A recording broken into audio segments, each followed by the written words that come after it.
और पशु पक्षियों से पूछ रहे हैं, पेड़ पौधों से पूछ रहे हैं कि तुमने अगर हमारी सीता को देखा हो तो बता दो। और जब सती जी ने जाबात देखी तो भोले बाबा से कई को बात बताओ, तुम तो कहते हो ये भगवान है,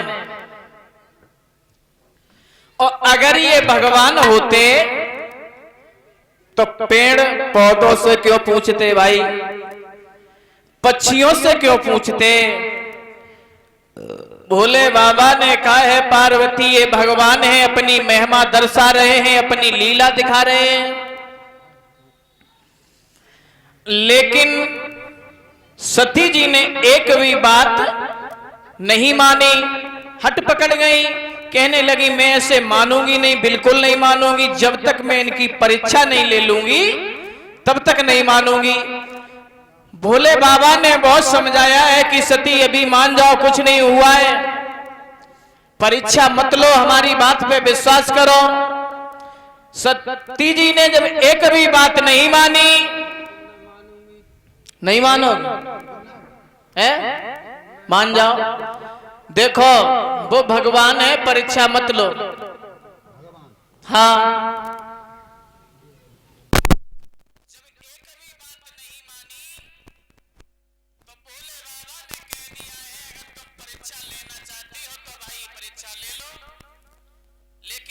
बात का ध्यान रखना, क्या बोले हैं भोले बाबा,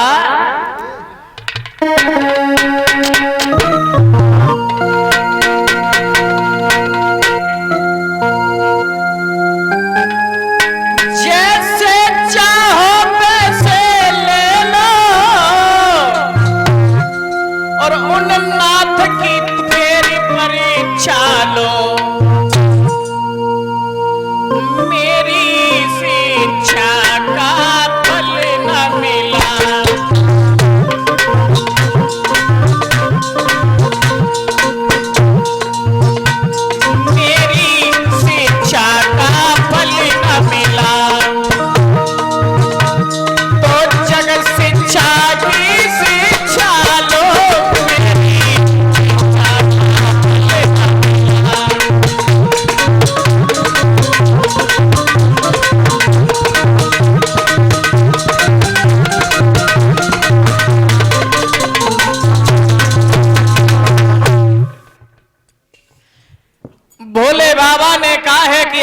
नहीं मानती हो तो जाओ परीक्षा ले लो जाके।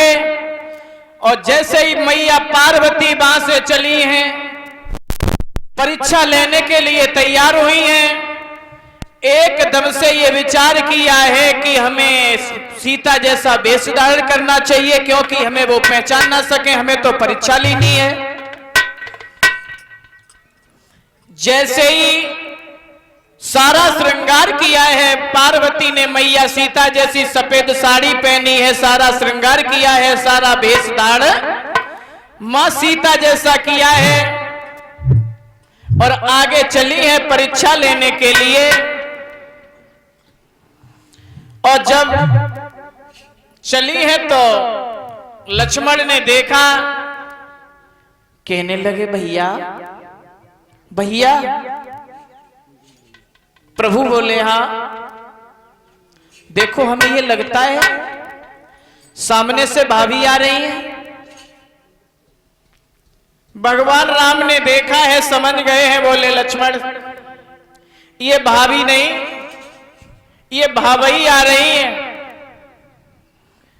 उस मार्ग को छोड़ करके भगवान दूसरे मार्ग पे चले हैं। पार्वती ने विचार किया है कि हमें यह लगता है कि इन्होंने हमें देख नहीं पाया, तो जिस रास्ते को भगवान ने छोड़ दिया था दूसरी रास्ते पर गए थे और उसी रास्ते पे चलने लगी। भगवान राम ने वो भी रास्ता छोड़ दी, तीसरी रास्ता पे हो गए। पार्वती ने वो भी रास्ता घेर ली। अब भगवान ने ये विचार किया कि अब ये बिल्कुल नहीं मानेंगे, अब तो इनके सामने पहुंचना ही जरूरी है। और जब सामने पहुंचे, देखा, और भगवान ने जैसे ही देखा तो पार्वती को प्रणाम किया और एक बात पूछी। क्या पूछी?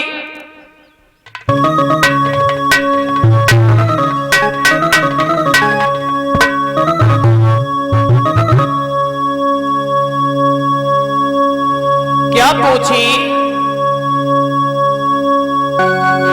कि बोले प्रभु राम बात सुनो